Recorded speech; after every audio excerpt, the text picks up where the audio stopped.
Ketika kita Allah takdirkan punya banyak masalah, punya banyak ujian, itu artinya harapan atau kegalauan? Harapan hadirin.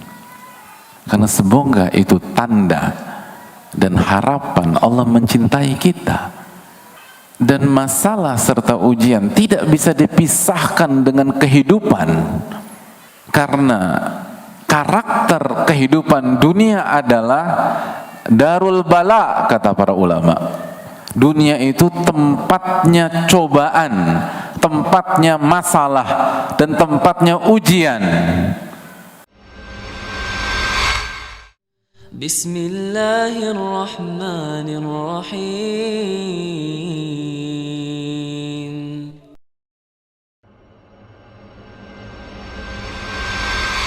Hadirin yang semoga Allah muliakan,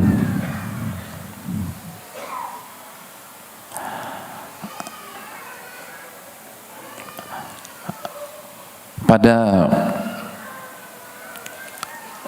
kondisi atau pada rentan waktu ini kita tuh sering banget mendengar istilah tentang mental illness atau mental health atau istilah healing, dan teman-temannya yang mungkin 10 tahun yang lalu, 15 tahun yang lalu, 20 tahun yang lalu itu istilah nggak populer di tengah-tengah kita. Tapi sekarang dikit-dikit gue kena mental nih, gitu. Aku kena mental, gitu. Kamu mau kemana? Aku mau healing dulu. Itu menjadi sapaan ramah di telinga-telinga kita. Dan itu merubah hidup kita. Membuat hidup kita tertekan, terbebani, kebahagiaan sirna.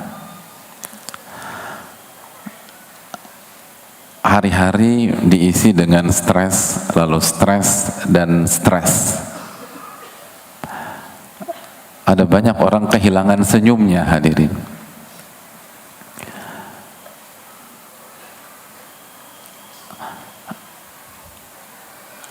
Kehilangan kebahagiaannya, kehilangan ketenangan.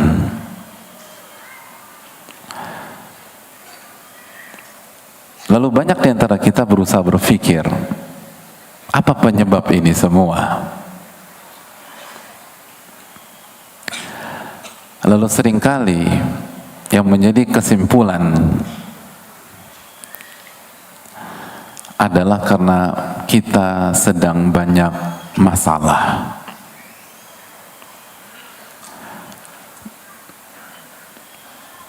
Mulai dari masalah rumah tangga, masalah keluarga, masalah dengan suami, masalah dengan istri, masalah dengan orang tua, ada yang masalah sama mertua. Mungkin rumah tangga nggak ada masalah, tapi kena masalah dalam bisnisnya atau dalam kerjaan. Ada orang punya masalah sama bosnya, yang bos punya masalah sama karyawannya, karyawannya pada malas, nyebelin, nggak bisa diatur. Yang karyawan punya masalah sama atasannya, bosi banget, arogan, mau menang sendiri. Dan itu yang menjadi alasan banyak kita punya masalah kehidupan dan ternyata kena mental dan mengidap mental illness.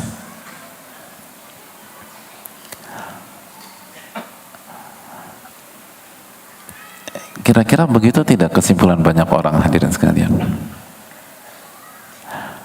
Dan memang di banyak orang kondisi pandemi dan pasca pandemi itu benar-benar meninggalkan banyak masalah, dan itu mempengaruhi mentalnya dan mempengaruhi hatinya. Sebelum saya lanjutkan, saya ingin bertanya,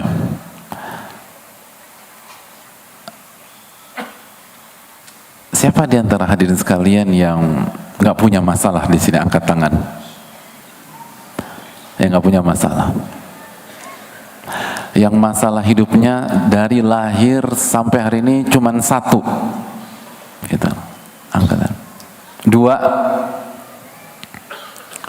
3, 10.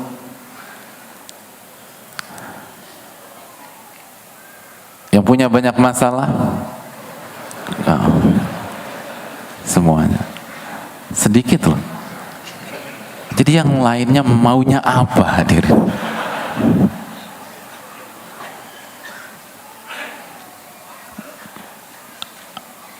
Hadirin yang Allah muliakan, tanpa jamaah mengangkat tangan, saya sudah bisa menebak dan saya sudah simpulkan. Karena dari begitu saya datang tadi, saya langsung monitor dari sudut kanan tengah screening, dan saya mendapati wajah-wajah di depan sini, wajah-wajah banyak masalah semua. Benar. Dan tadi tuh serius banget hadirin. Sebelum saya bertanya kan nggak ada senyum di hadapan itu. Kayak beban hidupnya berat, gitu. Benar nggak hadirin sekalian? Ini muka-muka banyak masalah kan? Oke, yang baper siapa yang baper? Pintu keluarnya ada di sana hadirin. Tambah emosi. Nggak usah baper.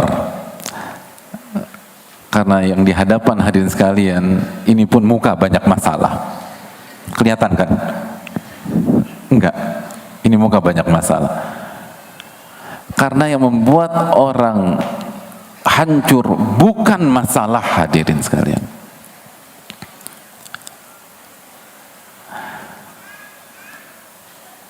Tapi banyak masalah selalu dijadikan kambing hitam oleh banyak orang.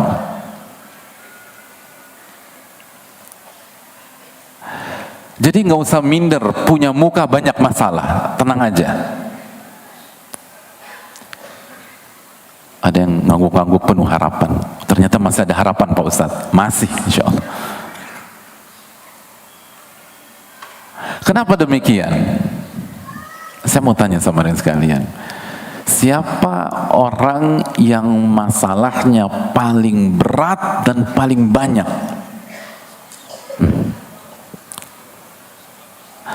Saya jamin. Ada yang angkat tangan? Wah, Masya Allah. Coba lihat. Jadi antum mengaku orang paling banyak masalah sedunia.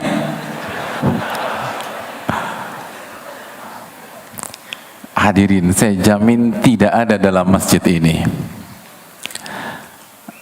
Karena orang yang paling berat masalahnya dan orang yang paling banyak masalahnya adalah Nabi kita sallallahu alaihi wasallam bersabda, asyaddun nasi bala'an al-anbiya. Orang yang paling berat ujian dan masalahnya adalah para nabi. Para nabi. Thumma salihun, lalu orang-orang saleh.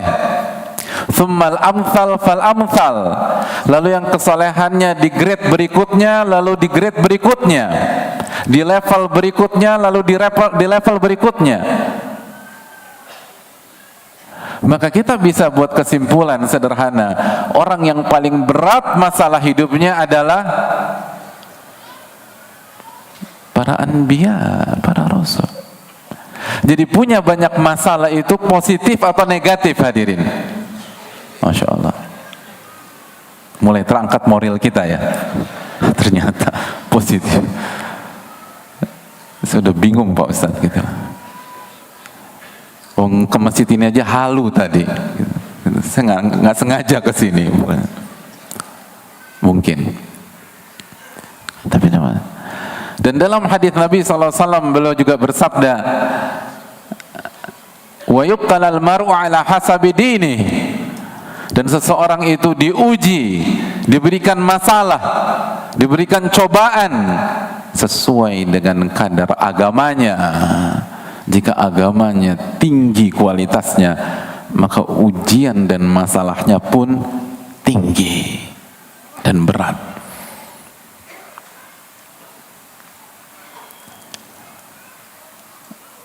Dan Nabi kita SAW pun juga bersabda, Innallaha idza ahabba qauman ibtalahum.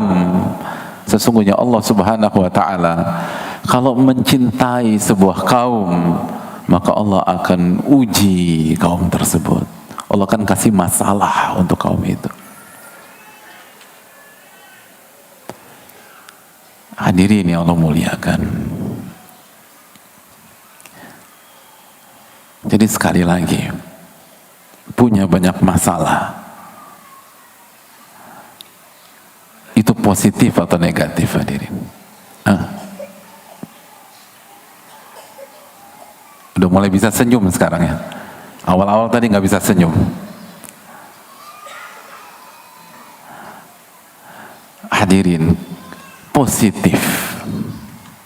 Punya banyak masalah, artinya harapan atau kecemasan?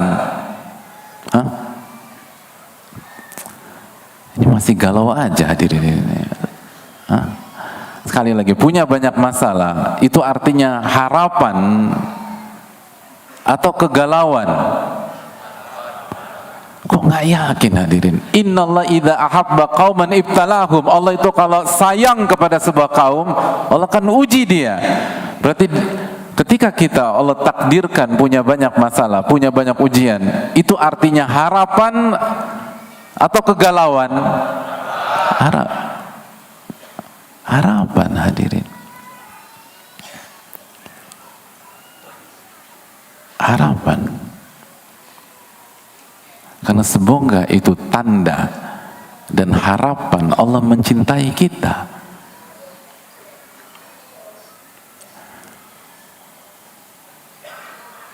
Dan masalah serta ujian tidak bisa dipisahkan dengan kehidupan.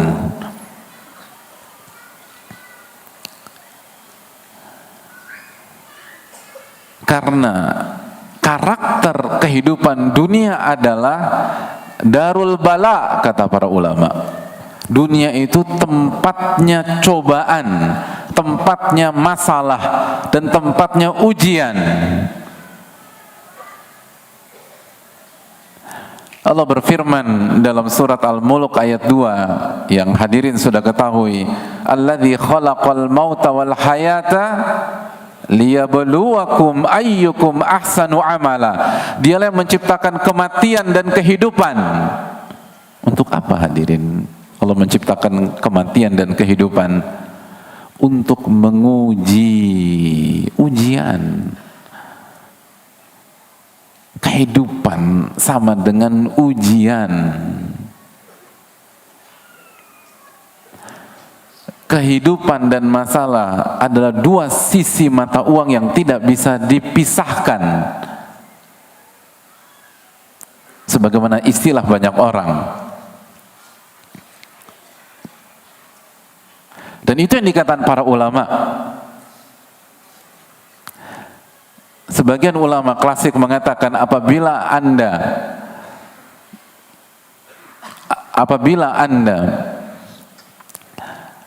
masih diberikan kesempatan hidup, berarti Anda masih diuji oleh Allah Subhanahu wa taala. Ujian dan masalah itu berakhir ketika Anda wafat.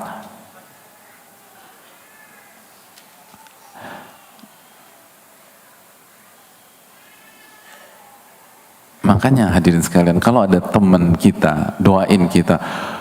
Gua doain semoga ini ujian lo yang terakhir.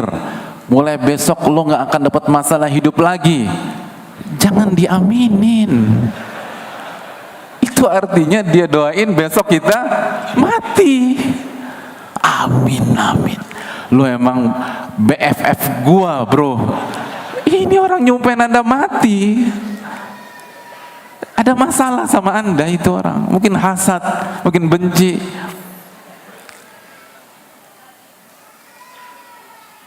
Karena ujian itu berakhir setelah ujian kehidupan dunia berakhir ketika kita wafat. Baru kita wafat, lalu masuk ujian kubur, lalu setelah itu nikmat kubur atau azab kubur. Hadirin, dan ini harus kita sadari.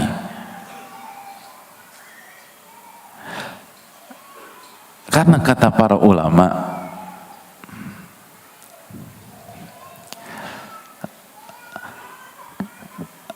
salah satu masalah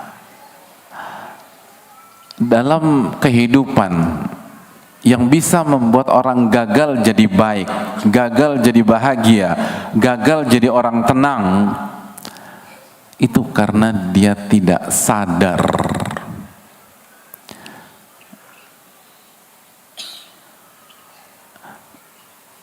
dalam Madarijus Salikin, Al-Imam Ibnu Qayyim rahimahullah mengatakan, dan para ulama mengatakan bahwa langkah pertama untuk berubah itu yaqadhah, sadar,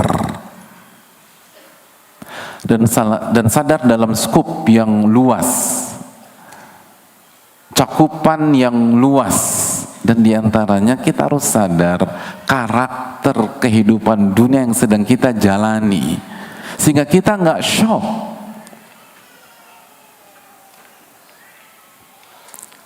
sehingga kita nggak kaget ketika kita ingin umroh atau ingin haji,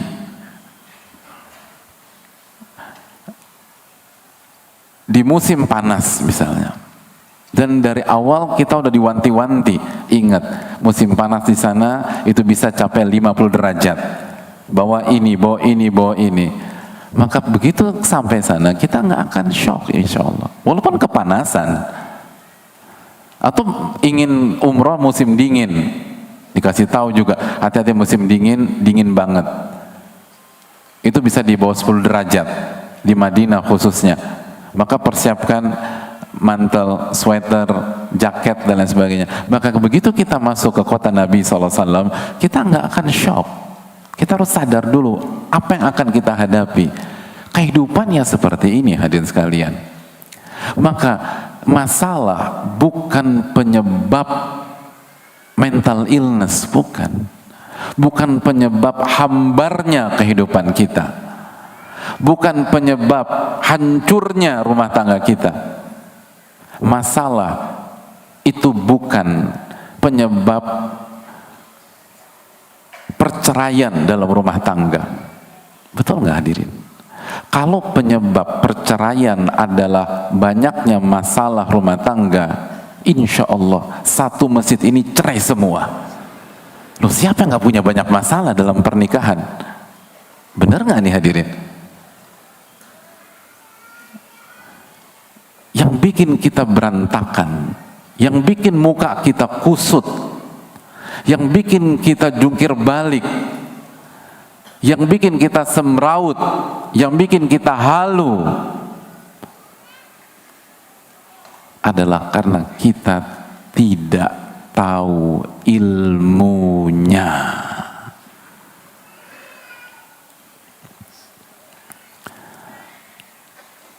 Karena kita tidak tahu ilmunya. Bukan karena berat atau ringannya masalah tersebut, tapi karena kita tidak tahu ilmu. Kita hidup tanpa ilmu. Hidup tanpa ilmu artinya masuk ke ujian tanpa ilmu. Karena tadi kita katakan bahwa kehidupan dunia adalah apa hadirin? Darul bala, tempatnya ujian dan cobaan. Jadi analogi sederhana, orang yang tidak mau belajar dalam kehidupannya, nggak mau datang ke kajian dalam kehidupannya, itu sama saja ikut ujian fisika, nggak belajar sama sekali. Gimana bisa sukses? Nggak mungkin berhasil. Kita akan gagal. Ujian akuntansi nggak pernah buka buku.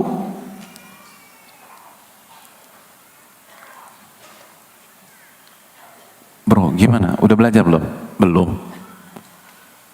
Terus gimana? Yang penting ikhlas, ikhlas. Ujian kimia, ikhlas itu penting hadirin. Tapi mungkinkah kita berhasil di ujian kimia hanya modal ikhlas? Gak mungkin. Itu sama. Orang nggak mau kajian, nggak mau datang ke majelis taklim, nggak mau belajar, nggak mau buka kitab para ulama. Yang penting anak tulus aja ngejalanin kehidupan. Gak bisa. Allah yang berfirman, Alladzi khalaqal mauta wal hayata liyabluwakum. Allah ciptakan kematian dan kehidupan untuk menguji. Hidup ini ujian. Makanya dalam hadis Tirmidzi, Nabi kita SAW mengatakan dengan ilustrasi, beliau menggariskan sebuah garis, lalu garis-garis pendek yang kesimpulannya hidup itu berpindah dari sebuah masalah satu ke masalah yang kedua. Selesai masalah kedua, pindah masalah ketiga. Masalah ketiga berakhir, pindah masalah keempat. Masalah keempat berakhir, itu artinya kita pindah masalah kelima. Sampai kapan? Sampai kita berhadapan dengan masalah yang tidak ada solusi, yang bernama kematian. Itu poin. Jadi ketika kita lolos dalam masalah kehidupan pada hari ini, itu artinya sudah ada masalah berikutnya menunggu kita hari esok.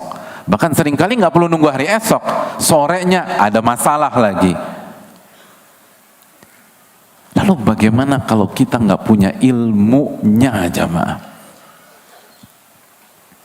Yang bikin kita berantakan bukan beratnya masalah, bukan beratnya ujian atau ringannya ujian. Sebagai contoh sederhana,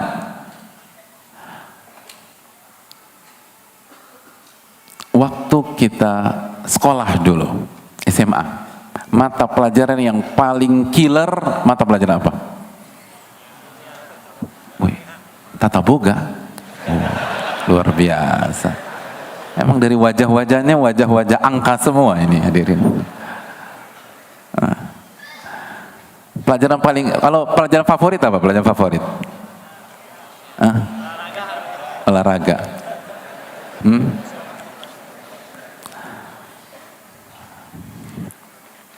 Dulu waktu kita sekolah dulu, tapi ini jangan ditiru ya, jangan ditiru.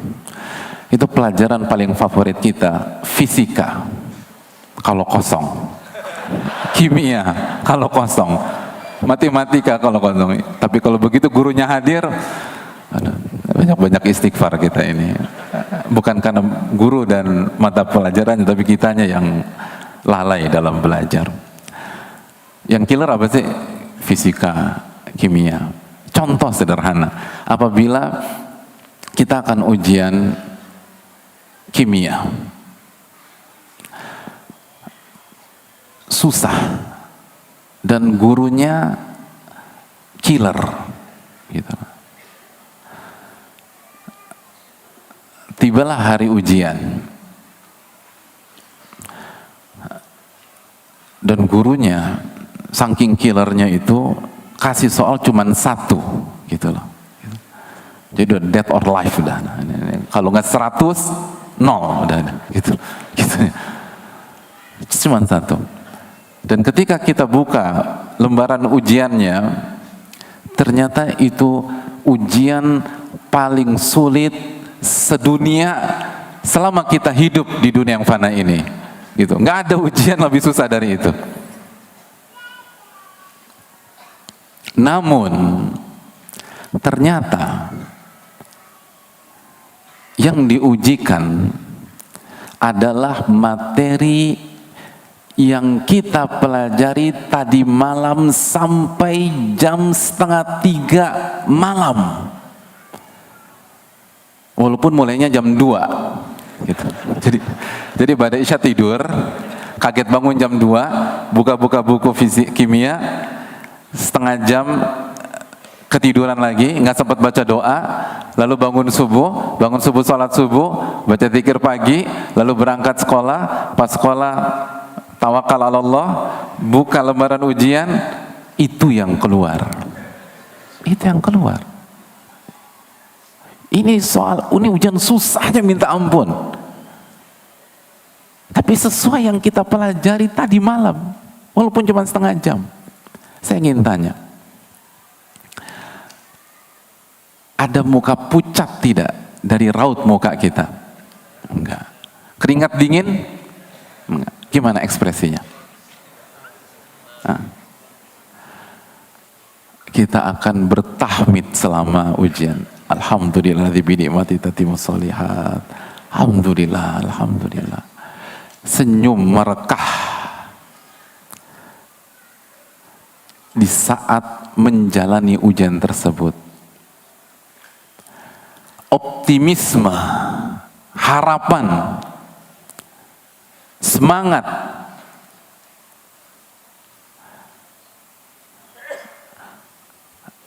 ditambah determinasi dan energik.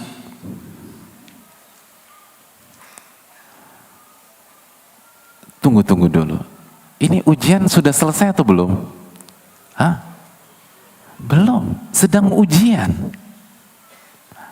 Banyak orang mengatakan badai pasti berlalu. Ini sedang badai ini. Badai kimia. Tapi kita bisa tersenyum.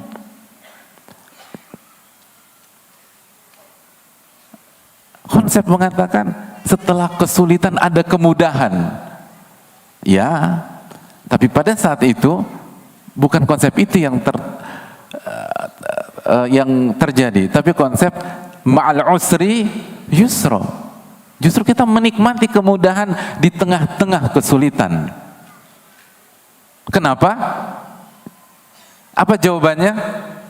Karena kita pakai ilmu dalam menjalani ujian tersebut. Kita tahu ilmunya, hadirin. Dan kita amalkan, kita terapkan ilmu tersebut. Kita tuangkan ilmu itu.